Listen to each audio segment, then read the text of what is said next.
So here's another brief Man v Mob video slash mini podcast, I guess you could call it, about our capacity to create narratives and the strength of those narratives in our head.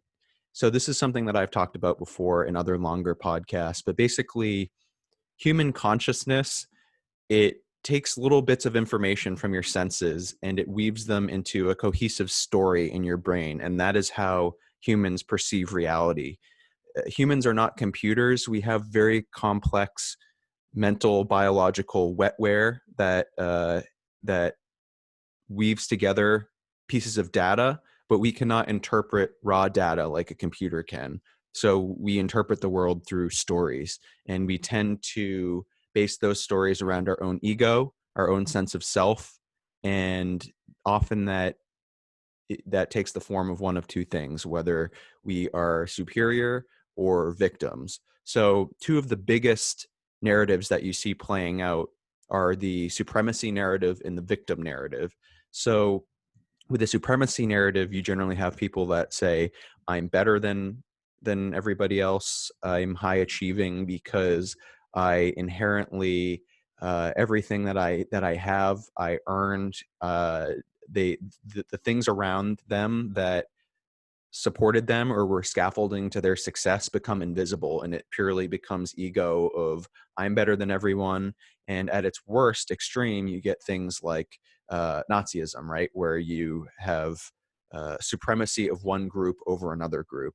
Now another twin narrative that plays out in people's minds is the victimhood narrative, and you see that as I haven't been successful, or am I am constantly mentally defeated because of some imposition outside of myself, which is forcing me under its boot. So the idea um, is often basically outward focused in its blame. And interestingly, they relate to each other. I call them twin narratives because oftentimes people who currently have a supremacy narrative formerly had a victimhood narrative, and they use the victimhood to justify the supremacy.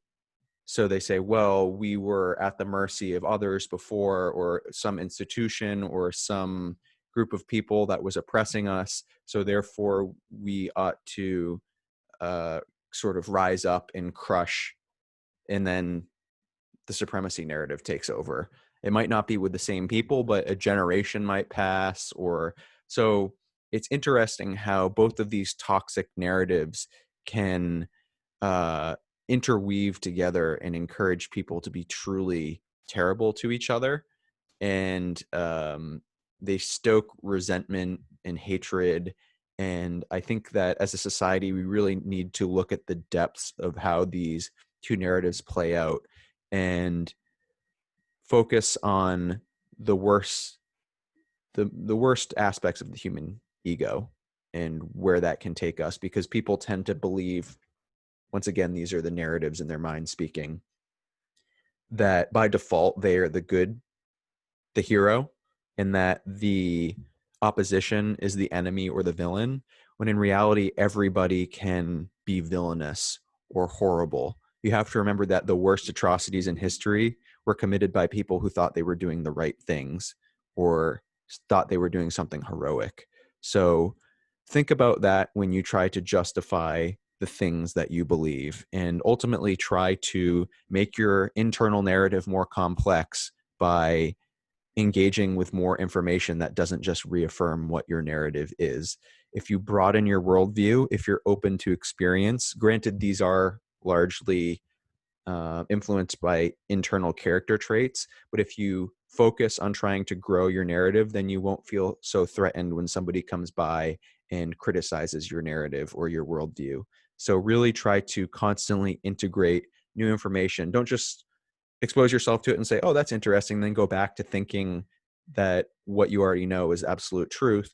Also, don't, this happens a lot. I see this where somebody will believe something, say they're devoutly religious, and then an atheist comes by and convinces them that they've been lied to their entire lives and atheism is the true answer, then that person flips entirely and becomes devout atheist. And so you don't want to become absolutist and devout in whatever your narrative is or flip to a new one. You want to hover somewhere in between, and that is an extremely difficult thing to do. That's not, the human mind does not like ambiguity and does not like to exist in between absolutes, but you have to train your mind to do that. We all have to train our minds to do that.